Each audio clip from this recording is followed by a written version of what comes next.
What's up, Flow Nation? What's up, YouTube? Just got back from vacation, refreshed, ready to hit it hard now. So I'll be getting out there. This is my season to run. I'll be getting out every weekend, every time I get a chance, and get out there and run. So who wants to build a slash? That was one of my videos.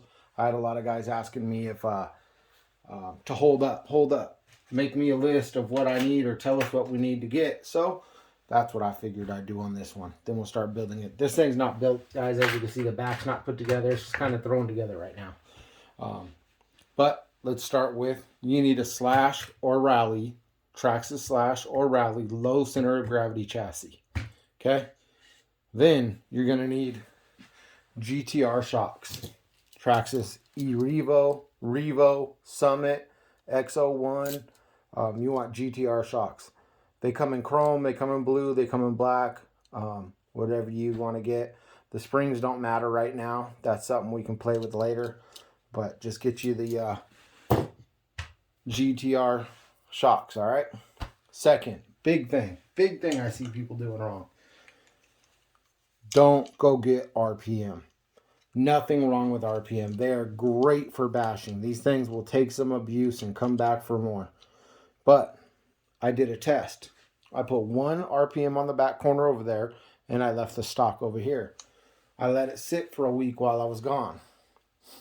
And let me show you what happened. So I had it up on a setup station, holding the ends here, and I put 2 batteries in it. See that bowing? That's what happens with RPM. Over time, they're made to flex, right? That's how they take so much abuse. Over time, they will start bending. Next thing you know, your geometry changes, and one side's lower than the other, one side's higher than the other. It just changes. So look, stock Traxxas slash arms. They're hard. If you crash, they're gonna break, but they're $12 for all 4. Get the stock ones. RPM bend too much.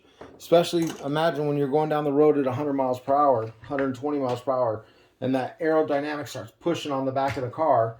You do not want your rear to bend and lower that rear, causing you to catch flight. So RPM, as pretty as they are, as good as they are for bashing, they're not for speed running.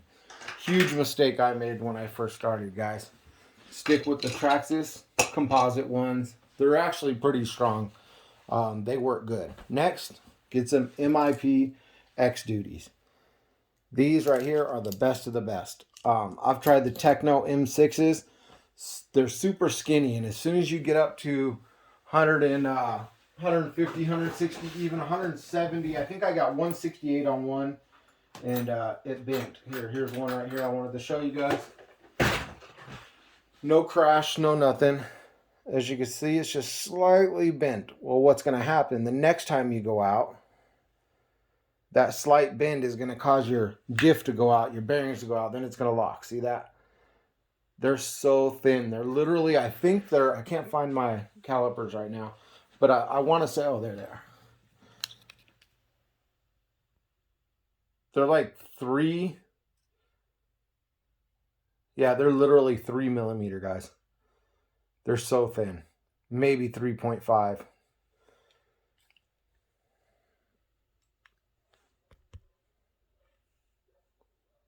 Can't really tell. Okay, 3.5. So thin. They'll get you at 140, no problem.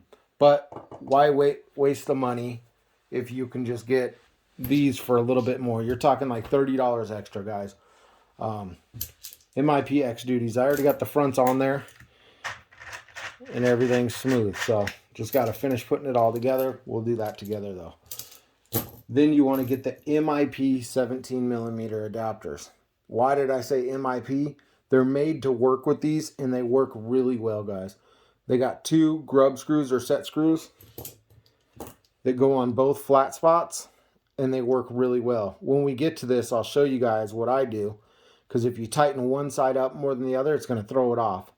So you just got to kind of do like you do lug nuts. You go to one side, flip it, go to the next side, flip it, go to the next side. You just go back and forth. So, shocks, chassis. Now, shock towers. You can use X01 towers, or you can go on Flowpack RC, buy our shock towers. We already We already changed all the front geometry to where your shocks should be at, where I like them at.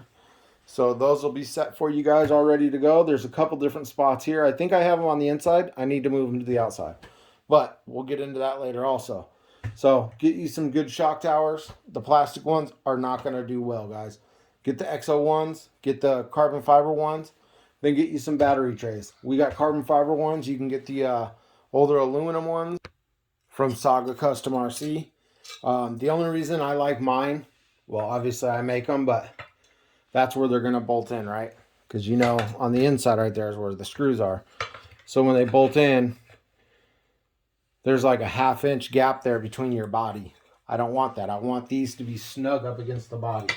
And I'll show you real quick.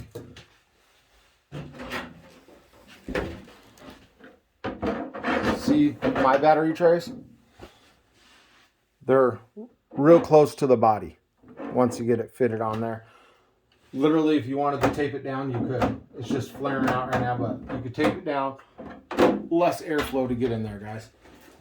No problems with Sagas. Don't get me wrong. I've ran these things for years. That's why I got 15 sets of these things. Ran them for years. Fake carbon fiber look on them.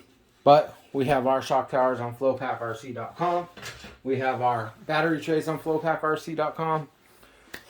So next, get you a servo, guys. Look, when it comes to speed running, speed of the servo means nothing. I don't care if it runs 16 seconds. The speed is slow. I really don't care. I want torque. I want the most torque I can get, and I don't care about the speed because speed will get you in trouble when you're steering. Most of us turn down our dual rate anyways, and I turn down my steering speed, so I don't care about speed. I want torque. This is a 0231 Savox. I think they're 89 bucks or 100 bucks. They got like 450 or 600 ounces of torque. That's what you want. You want the strength to be able to turn it or to keep it straight. You don't want this thing moving on you. That's the biggest thing people overlook with these cars. Get you a nice servo. As for bumpers, I used to run, well, not used to, basically up until right now, I was running the Traxxas rally ones, foam bumpers. See how thin that is? They used to be double this size. I don't know if I have one laying around. But they literally used to be almost that thick. Now they're half the size and they stick up and they just, I don't like them. So guess what? I went with the J Concepts bumper, scalpel. There's the part number right there. And they're really clean. They're nice bumpers. They're super thick. I know a lot of people like adding weight and stuff to their bumpers. I don't have any weight. I don't cut any weight into my bumper. And I'll show you how I get away with that. As you can see, there's no weight on this thing. I'll weigh it for you. I like my cars light as possible. I know a lot of people throw tons of weight on the bumper, and I just don't. I used to, but then I started not getting past 150. Then I changed things up, and now look, I've gotten a lot faster. So when it comes to the center dog bone or the center drive shaft, I know a lot of people swear by the Techno, big bone, whatever it's called, big boner. I don't know, but these things right here, I have never had luck with them. I haven't bent one or broke one, but they do fly out of the car all the time. I haven't had good luck with them, so I've come to the conclusion that Traxxas stock ones are the best. They work the best for me, or the STRCs. They work really good. Now, as you can see, they wear because it goes around right there. And lately, once I've hit 170, I just can't seem to keep them straight. I'll get home, everything seems good with the car. I'll go to roll out the drive shaft. That one's not bad. And then there will be, these ones are actually all good, I think. I have another pile of bad ones. The bad ones will actually have a ton of wobble in them. That's when you're up in the 160s, 170s. They actually bend. So what's happening is in the center right here, just like an Arma one, it's moving out that far. It's wobbling back and forth because you got that huge space in between here with no support. We got a fix for that, by the way. So I'm buying them by the dozen, guys. I buy these things like they're going out of style. I have STRC, I have Traxxas. I did try the big bone just recently, blew out of the car, had no brakes, no nothing. So Not going with that anymore. As far as the motor mount goes, I was using the XO1 motor mount. What I've found is, and I liked it for a long time, but what I've found is it starts to loosen the bolts and will actually come up on you. And it'll sit there and zzz, the motor will be spinning and you're not going anywhere. So I'm changing that up. I decided I'm going to go with PPS. And I'll show you guys how I do that. This will be so much easier to adjust. Literally spin it and it's not going to move up or down. It locks in there because of this piece here. So the PPS mount is where I'm going next, and I'll show you guys how I install that. Or go with the Saga mount. These things are what they started out with. I mean, these tried and true. Only problem with this is changing the gear on it. You got to take the back off, which ain't hard. It's 4 screws. Take the back off, put your gear on, take it off. They're dirt cheap and they do work. So if you want to stick with the Saga one or watch when I do the PPS one, I think this is going to be killer, guys. Let's see what else we got to do. The diffs. We'll get to that. They're stock diffs. There's nothing fancy to the diffs at all. I have the stock tie rods right here. I don't use none of the fancy stuff. I'm not much into bling, guys. Honestly, I don't really care what it looks like. I want functionality. I don't care about bling. I want it to work every time. The carbon, well, you have carbon fiber all over your car because it's lighter. It's stronger by weight. Just takes more abuse than aluminum bends. Carbon fiber, it'll nick and it'll crack and stuff. Unless you're in a horrific crash, then it'll break. But it's pretty forgiving stuff. And it's lightweight. I want the lightest car I can have. I know a lot of people are into throwing, like I was talking earlier, throwing tons of weight at it to keep the thing on the ground. You don't need it. I promise you, you don't need it. So, the way I'm setting this car up, this one right here is going to be a 4S car. The only thing we're going to be changing different, guys, is the gearing. You guys can run your 150 8S gearing if you want. I'm setting this thing up for 4S. My goal is to break 170 on 4S. That's a huge goal of mine. I want to do it. I think Jaboria Racing might do it in a 4Tech before I get a chance to do it on a Slash, but that's just been a huge goal of mine to do. And tell you what, if I hit 165 on 4S, I'd be super happy. I think I did 160 on 6S with this car, or not this one, but another Slash. I have 5 Slashes. This will make number 6. But to show you real quick, I'll show you my 180 mile per hour, 179, not 180 yet. And I do say yet. So there's my 180 mile per hour, 179 mile per hour Slash. Same exact things I'm telling you guys to get the shock towers. The Arma body post. I'm going to make them to fit on the Slash like I did here.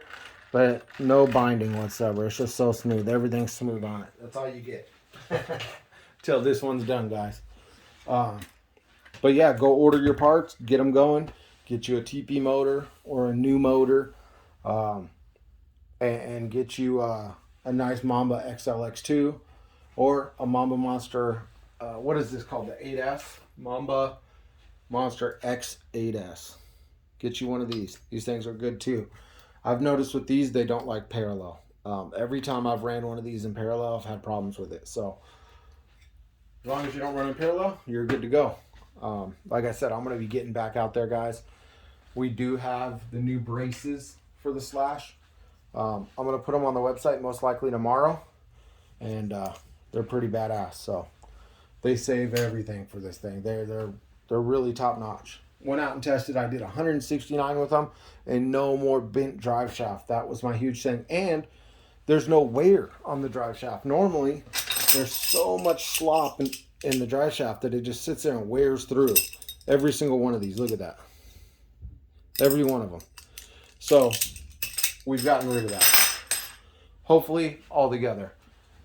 Super happy. I went and bought a Futaba 7PX the other day from A-Main. Got back from vacation. It still hadn't shipped yet. So I canceled my order and I pre-ordered the 10PX.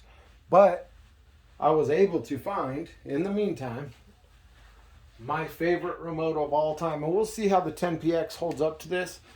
The Futaba 4 PKS Super R. Super R, I looked it up, stands for Super Range. I got a brand new one. Brand new. Super happy with it. So I think my endpoints are out on this thing, on mine. When I steer, the other day I had no steering, and then I took it apart, cleaned it, and then I had steering again. Same with throttle. There's brushes inside there, guys. Basically, it runs on a track. So imagine this is your throttle, right? And a brush rubs a piece of aluminum or copper or something back there, and it tells it where it's at. What happens is those potentiometers, whatever they call them, they get worn out. So when they won't rub as good, and the ESC don't know where throttle is and where brake is and where neutral is. And unfortunately, Futaba does not make any of the 4K series anymore. I actually stole the one out of my 4 TPLS because all the 4 series are the same, and put it in here. But that one's worn out, man. I used to use that for racing buggy back in the day. So I'm just glad I got a brand new 4 PKS Super R, and we'll see how the 10 PKS holds up to it. I think I've heard a lot of good things about the 7 PX R, but I don't know. You got to make a believer out of me, because these fast systems, the old school fast systems, are truly top notch. So, hey, if it don't work, I got a brand new radio. I'm super happy about it, and a new receiver, because these things are becoming like dinosaurs now. The old fast receivers. This one right here, guys, maybe wondering, one antenna. There's actually another antenna inside of here. It's a small little antenna, and it kind of looks like the one on the GPS cases. So, real quick, I want to jump into that, guys. Give me 1 second. We'll get into that. All right, so I'm back. Want to talk about something. I actually messaged SkyRC today, and I did get a reply back. So, I'm super happy. I wanted to wait to make this video after I heard from them to find out what's going on. So, there's been some issues. There's been some postings lately about the GNSSs. So, what happens? Everybody knows, and I told them today too, the charge port is absolutely junk on these things. They break all the time. I have probably 15 of these things, no joke. I have them all over the place. The charging port breaks, and what guys are doing, they're running it to the receiver. 2 problems with this. SkyRC says the system is designed to operate off 4.2 volt max. Although it's been handling 6 volts or 6.6 volts, I know some people are using life batteries, they will give false readings. Here's the 6.6 life battery that I tested it on. SkyRC said they will give false readings. Basically, they're designed to run off a 1S LiPo. 1S LiPo. What happens when you plug it into your receiver? Go to your data logs. You'll look at your BEC. Say you got it set at 6.5. It'll show 5.7. Go through the run. 5.9, 5.4, 6.1, 6.4, 6.5. It's all over the place. So this thing's constantly, the voltage is going up and down. It's messing with it. You will get false readings from this. Also, today, went out in front of my house with a life battery plugged into, which one was it? Plugged into this one right here. Plugged that into a life battery, went out, hit 152 miles per hour, right? Not bad. I can hit 152, but in 500 feet, no way. I'm good, but I'm not that good. 500 feet, it said I hit 152 miles per hour. It's weird. Something's not right when I put the higher voltage on there. So it got me thinking, Garmin, they run off AA's or they run off a 1S LiPo also. So they run off 2 AA's, which is 3 volts. If you were to put a 1S LiPo onto it, it would be higher voltage. Today I ordered off Amazon AA batteries that can be charged up to 1.8 volts. I'm going to charge them all the way. I'm going to put them in my Garmin, and I'm going to see if that changes anything at the Garmin also. As you can see, guys maybe that don't run Garmin, they're just 2 regular batteries. So, like I said, 152 miles per hour and 500 feet, there's no way. That's unheard of. If I was out on my road, it would have shown 250 miles per hour. So, guys, what I'm saying is run it off the stock 1S battery if you want real readings. What I did, I just took 1S JST plugs and put one to the gnss, one to the battery. When I need to charge it, I get a charging port that looks like this, and then I just plug them all in. I can plug them all in at the same time, all 5 of them, and have them charging. 1S JST plug. 1S batteries you can find on Amazon or Roaring Top. You can get a 5-pack for I think $10, 350 milliamp batteries. Throw them in there. Let me see which one's the Roaring Top. That's not. One of these had the Roaring Top. Oh, I think it's this one right here. Same thing, has the little balance port on top. I put another 1S on there. Charge them all up. That way I'm getting accurate readings. I don't need the clout. I don't need the fame to say I hit 200 miles per hour if it's fake, guys. I don't care. I want to know to myself that I hit 180 or 190, 198 or whatever it is. I don't want fake numbers. So I think in the speedrun world, you know, so many people just want that clout. They want to be able to say, I have the fastest. You see it all over now. I have the fastest Corvette C8 body. I have the fastest black duct tape on my body. I have the fastest this, the fastest this. Everybody wants some clout. And I get it, man. It's so hard to be at the top of the food chain. I'm still below all these guys. I don't run 7 scales. I know they're super easy, and that's why guys aren't hitting numbers with 8 scales and 10 scales, because the 7 scales are so easy. And everybody's sharing the information. So when you're sharing the information, guess what? It's easy for everybody to get the same number. As you know, there's a plateau right now. Nobody's gaining. Everybody's around the same number. There's 3 people that all talk to each other that are in the 190s, and they've plateaued.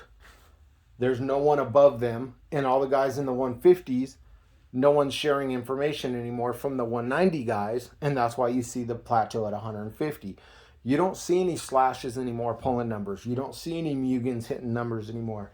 You don't see any 8 scale cars hitting numbers because no one's out there sharing the information. That's the problem. The 10 scale Vortex, you don't see anybody hitting crazy numbers with those no more because the information's not being shared with those cars.